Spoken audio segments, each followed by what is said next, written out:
Welcome to Discovery Watch with John Kaiser. I'm your host, Jim Goddard. Welcome back to the show, John. Jim, pleasure to be back on the show. John, whatever happened to Midas Gold and its Stibnite project? Well, Midas Gold did a 10-for-1 rollback on January 29th, which is why it's trading a lot higher than it used to be. And on February 18th, it changed its name to Perpetual Gold Corp and also obtained a NASDAQ listing. Now, this is a significant development because if you're listed on NASDAQ or the New York Stock Exchange, you are eligible to be traded by Robinhooders. And this is probably the best leveraged gold stock, advanced gold stock, out there for the Robinhood crowd to place their bets on. Now, unfortunately, the stock has gone down in the past few months, even after publishing a positive feasibility study on December 22nd, and there's several reasons for the weakness in the stock. First, after the comment period ended for the draft environmental impact statement, or during that period, Paulson and Company converted its debenture notes in Midas Gold into equity. They now own 44%. But Paulson and Company is no longer the hedge fund that made billions for its unit holders back in 2008 when the financial crisis collapsed the real estate market, and all their bets shorting the real estate market suddenly became valuable. He pivoted into the gold sector in 2009 and bought a whole bunch of companies like Nova Gold, which required a higher real gold price. And because we didn't have a higher real gold price for quite a while and inflation never really materialized, his portfolio of gold picks has not done overly well. So he suffered a redemption run, and last year he converted it to simply a family office. So now he is managing his own money. So what Perpetual Gold Corp now is a company whose largest shareholder is John Paulson, the individual, with Barrick in second place with about an 11% stake. Now, the thing that turned off the market was in December, he decided to make this an all-American company and forced Stephen Quinn, the CEO, and the whole Vancouver office and all the independent board members to resign, and he replaced them with people who are either connected with his other companies or are based in Idaho. And this project, the Stibnite project, of course, is based in Idaho. And he made Laurel Sayer, who had been in charge of all the human relations stuff, herding the cats, all the stakeholders, making sure that during this permitting cycle that started in 2016, everybody was being taken care of. She is now the CEO, and Paulson made his junior analyst, Marcelo Kim, the chairman of the company. So the stock right now, from the perspective of the institutional audience, is, why would they get rid of the engineering people when we're still waiting for the final environmental impact statement? And that EIS, the final EIS, is expected sometime in the second quarter of this year, which would be followed by a draft record of decision and hopefully a final record of decision at the end of this year, which would kick off the final handful of permits that are dependent on what the final record of decision looks like. So the expectation for the timeline for mine approval of Stibnite is that by Q1 of 2022, we will finally have approval to spend over about $1.3 billion building this 350,000 ounce a year gold mine with a significant antimony byproduct credit. But the stock has slumped partly because people are deciding that gold is dead, Bitcoin is the new gold. Even boomers are now being convinced by their children that, you need to get out of gold. Gold's going nowhere. Go buy Bitcoin. It'll go from $50,000 to $500,000 and end up being worth $12 trillion, just as all the above ground gold stock is currently worth.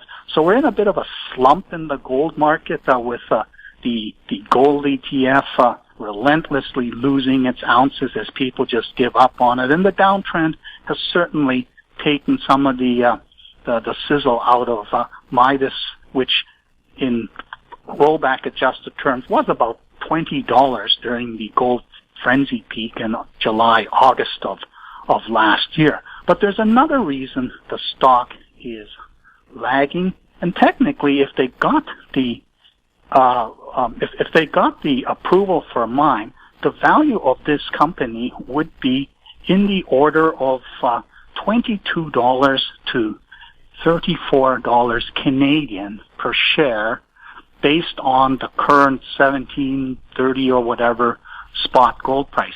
The feasibility study used as a base case $1,600, which is considerably lower than where it is now, and it was robust at that price. So it doesn't make a lot of sense that this stock is now $8 to $9 Canadian, trading with a possible mine approval within 1 year in hand, in which case the company becomes an auction for one of the big majors to buy it out and build this 350,000 ounce gold mine that would produce for about 15 years. But what's hurting the market at the moment is skepticism that the mine permit will be approved. And this becomes a political issue because John Paulson was a vocal Trump supporter and advisor to Trump, and amongst Trump's policies was to roll back EPA regulations and change all sorts of things that were designed to protect the environment. And so the market's now saying, oh, this is really great. So this guy owns 44% of Perpetual Gold Corp, even though it's supposed to be a reclamation project funded by a gold mine and is going to produce a critical metal called antimony as a byproduct during its lifetime, possibly even more than the United States needs during this period, because there's a zone that's not part of the mining plan, which in an emergency could be accessed very quickly. It's as large as what they would produce over the whole 15-year mine life.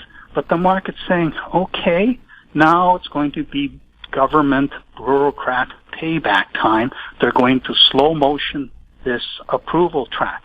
And I think that's a misguided perception. It doesn't matter that John Paulson was a Trump supporter and may even still be a Trump supporter. This project has had a lot of science put into it, a lot of serious work.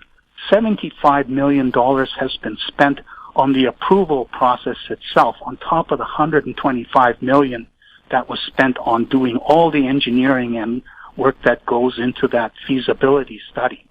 So right now, Perpetual Gold Corp is significantly undervalued, and if you want to also treat it not just as a mine permit approval bet, but also a leveraged bet on where gold is going. Well, if gold were to go to $2,500, the valuation range would be sort of $50 to $70 Canadian per share.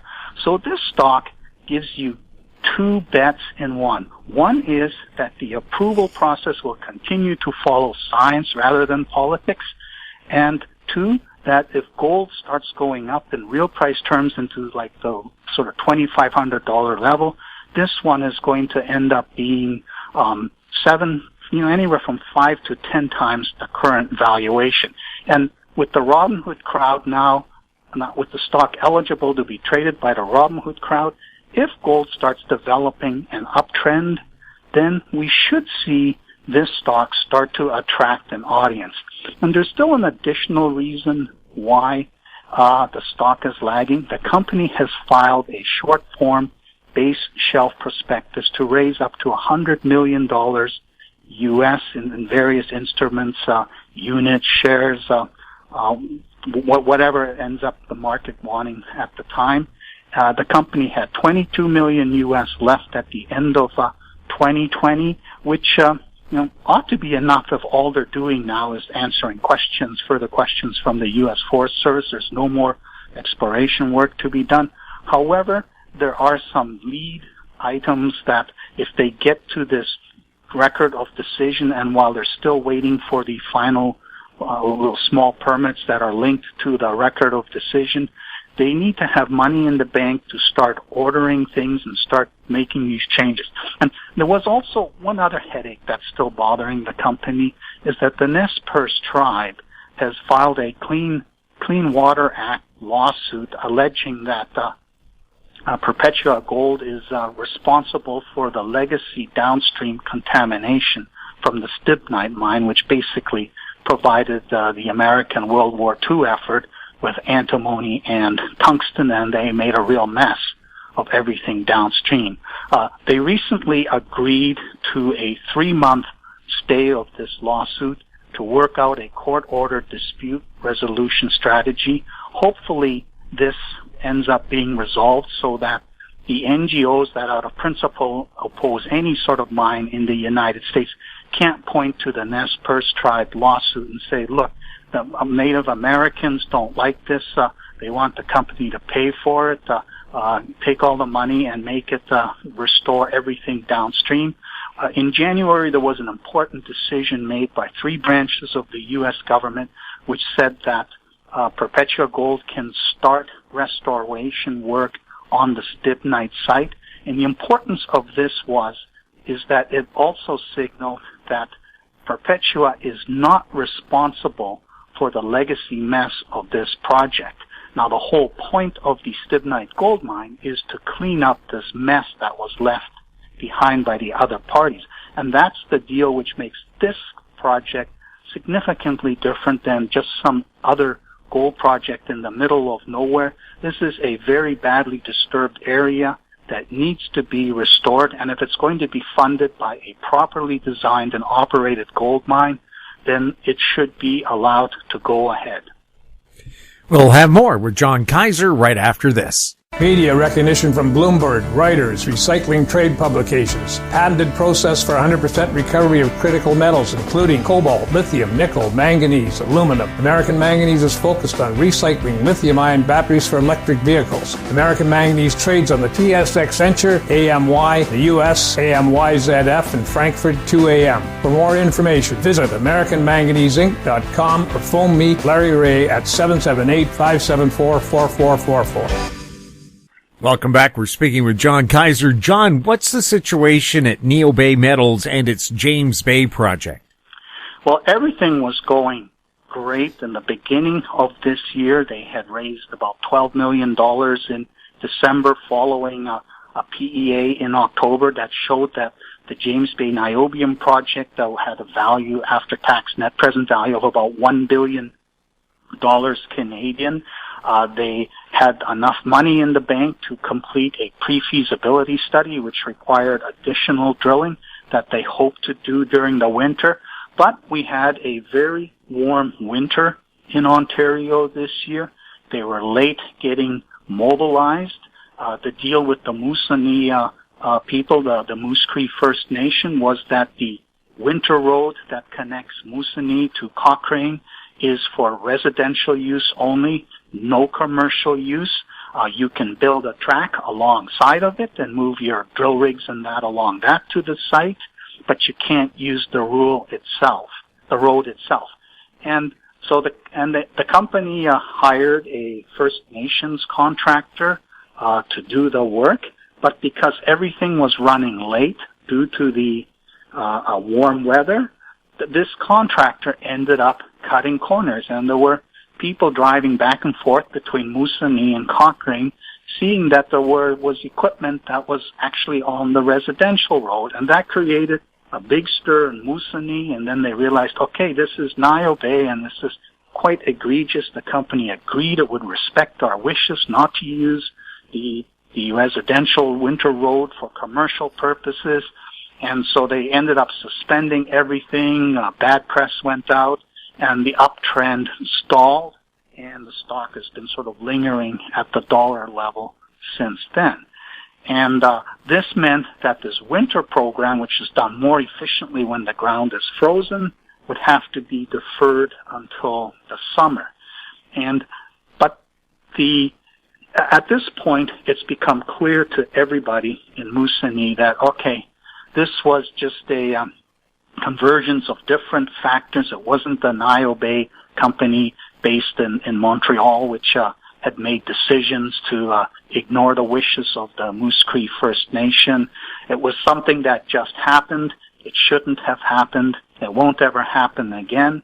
And let's get on with organizing a summer exploration program, starting this drill program, which will include infill drilling and some exploratory drilling to check out a high-grade core within the James Bay niobium deposit. That was supposed to lead to a pre-feasibility study by the middle of 2022. Clearly, it's now not going to be ready until the end of 2022, so this mess has cost a 6-month delay.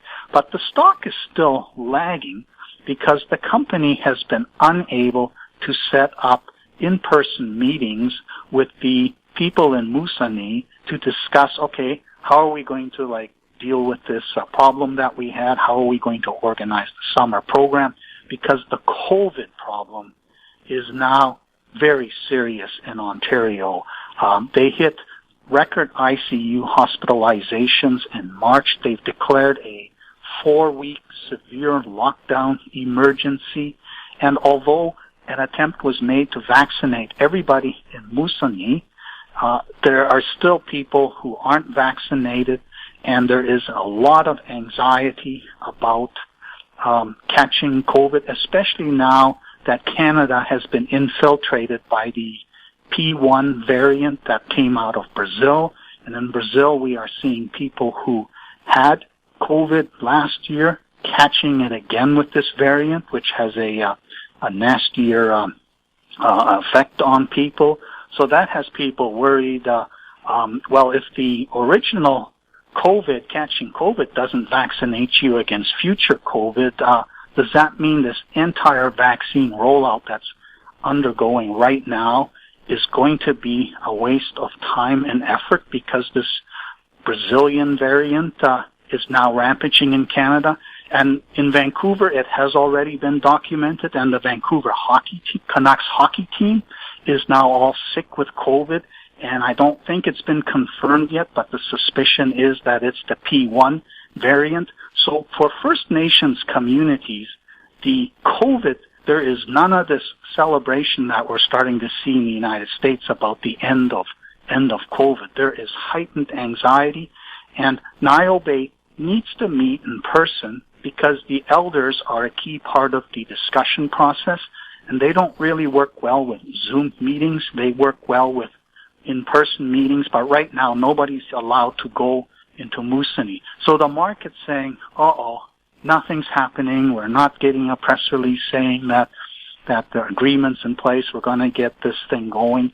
And the stock, it should be trading based on my analysis of the PEA's outcome. The stock's fair value right now, which should be 25 to 50% of the projected PEA outcome, it should be trading in the $3 to $6 range, but it's hanging around here at $1 because the market is still skeptical that the Moose Cree First Nation will ever really support a niobium mine in their backyard.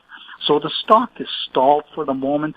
All the EV battery hype has subsided to some degree. The company did put out a press release this week saying that it has started hydrometallurgical studies related to converting what would be their ferroniobium output from the James Bay mine into niobium oxide, which is the battery-grade form needed by a new type of anode that's being developed by groups like Toshiba, and the anode would no longer be graphite. It would be a combination of niobium and titanium. It would be much faster charging. It would be a safer battery.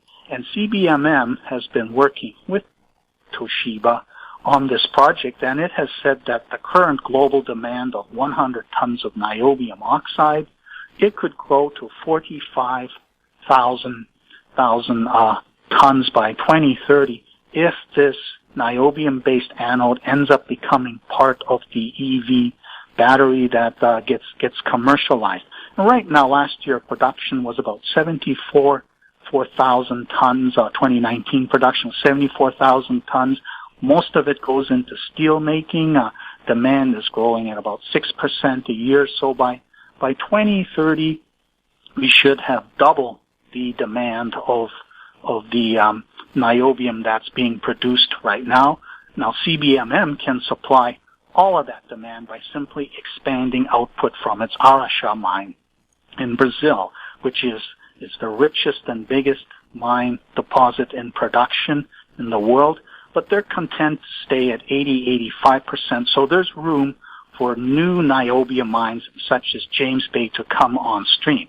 But if niobium oxide becomes an important part of the battery future, then there is a good reason for groups like NIOBE to research how do we make niobium oxide out of our ferroniobium output from our niobium mine, so that the car makers and that who would need this supply have some additional alternatives instead of just relying on the Araxá output and being exposed to the possibility that Brazil ends up in a civil war down the road and supply is disrupted.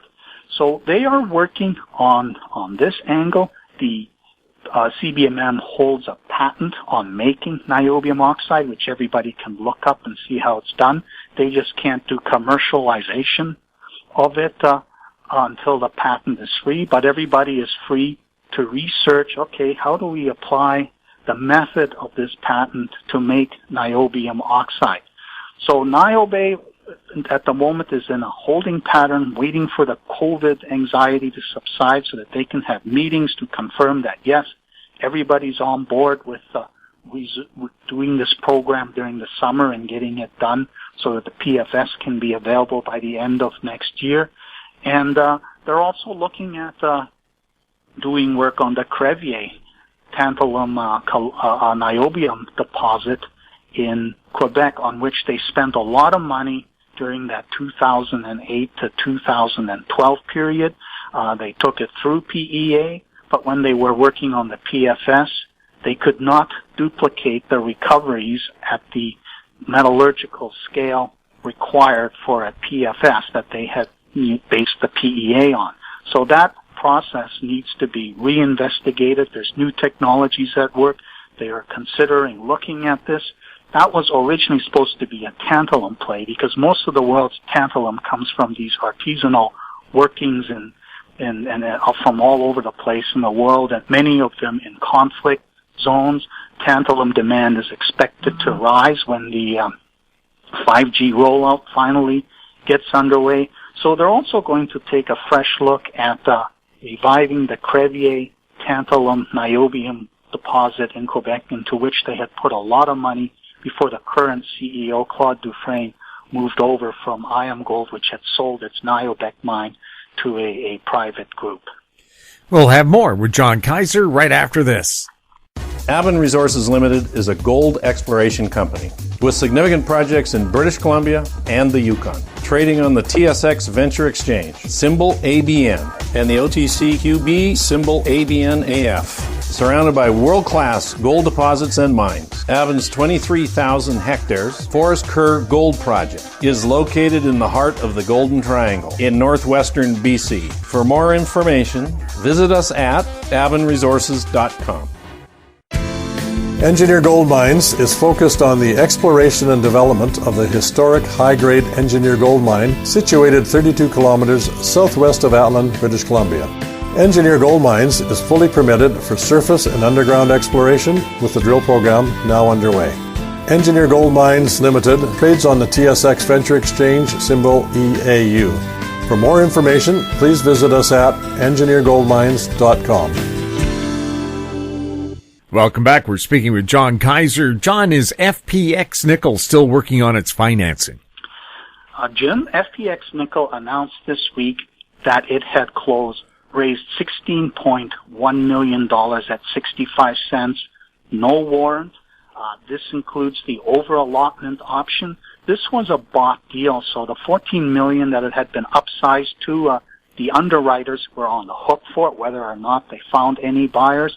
Clearly, they found buyers for even an extra $2 million, so they exercised that over allotment option, which is usually something that they keep and wait to support the market. But in this case, they didn't need to. The demand was strong. The company now has over $20 million in the treasury, more than enough to pay the $15 million estimated cost for a pre-feasibility study on the Dakar project, which is they expect to have done by the end of 2022. And they put out their own updated PEA last year, which came up with a substantial after-tax NPV of $2.2 billion Canadian for a 120,000 ton per day operation. And yet and at that price range, the stock should be substantially higher, because if you're at the PFS stage, you should have 25 to 50% of that value. So the stock should be trading right now in the $2 to $3 range, which is why FPX Nickel right now is a KRO favorite, one of my top picks. I think with this financing in place, there's no more dilution. There's about 228 million shares fully diluted. All the debt has been cleaned up by conversion to stock. So this company is ready to run. And but the question the market says, it has two questions. One, this is like 0.12% nickel that you're proposing to mine. Nothing that low grade has ever been commercially mined in the world. And there's still a lot of lack of understanding that this type of deposit is probably unique in the world, or at least unique for that immediate area. The grade represents a Davis tube recovery nickel grade, and that's from a mineral called awaroite, which is natural stainless steel. So what makes this project work in a way that a sulfide or laterite deposit of that grade could not possibly work is that simple grinding and magnetic separation followed by flotation of the remainder can produce a ferro nickel concentrate that once it's pelletized can be fed directly into the stainless steel mills. And the PEA, it was an update of the version Cliffs had done in 2013 that had a 13% nickel concentrate with only 75% payability. The work the company has done in the past 5 years since acquiring Cliffs stake back in 2015 has resulted in a 63 to 65% nickel concentrate with expected 98% payability of the LME price. So it's a completely different story, and but the market doesn't understand this aspect of it. And the other thing is, you're in the PFS stage. Well, that means for the next 2 years you're going to be doing boring stuff like infill drilling, geotechnical drilling, environmental baseline studies, none of which produce any sorts of news releases that are of interest to the market. So your stock might just sit there in the value trough and go nowhere. However, this project's quite unusual in that it has three different things going for it. One is they have another target 7 kilometers to the north of the Baptiste zone, which is the basis for this 35-year mine life, which they call the Van target. And it's got a footprint of about 500 to 700 million tons, which is close to what would be mined in the first 20 years of Baptiste's mine life, and which is the major contribution to that $2.2 billion Canadian net present value. But quite interesting, the grades that they're finding at surface go as high as 0.16% DTR nickel. And they're starting a 3,000 meter drill program in June, 10 holes, angled holes that go 300 meters, spaced, because these deposits are very homogeneous, which is what makes Baptiste special. They should, with that 10 holes, pretty much outline a substantial deposit. If there's any density issues, they can drill some more later in the year. But if they can show that there is a similar deposit of similar or even better grade, well, you might say, well, big deal. So you're swapping the Baptiste deposit for the Van deposit. That doesn't change anything. However, it's far enough away that you could subdivide the property, spin it out as a separate property, and there's no reason two giant 120,000 ton per day mining operations could be developed in this close proximity to each other. So coming up with confirmation that Van is similar or even better than Baptiste would give the market a bump. Now, that's still conditional on the market overcoming its skepticism or disbelief that a deposit with a 0.12% nickel grade could actually be commercially developed. But there's another thing that they're working on, and they have now got a larger scale metallurgical studies on the ferro-nickel concentrate that this would produce to see what's involved in converting it to nickel sulfate, 4959 battery grade nickel that's needed by the electric vehicle sector. And they announced a study that Sherritt had done in late 2019 and early 2020. They said, yes, this is promising, but they need to scale this up to figure out what are the associated costs.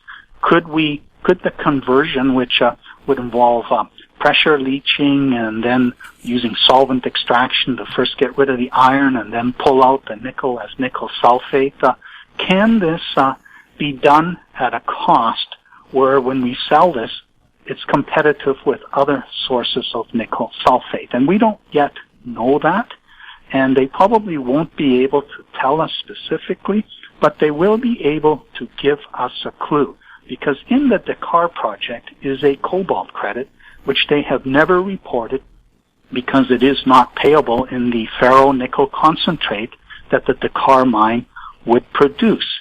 But if they can make nickel sulfate economically out of this, well, the cobalt would also end up in solution and could be extracted as cobalt sulfate, which is right now still a required input for most of the lithium-ion battery configurations out there.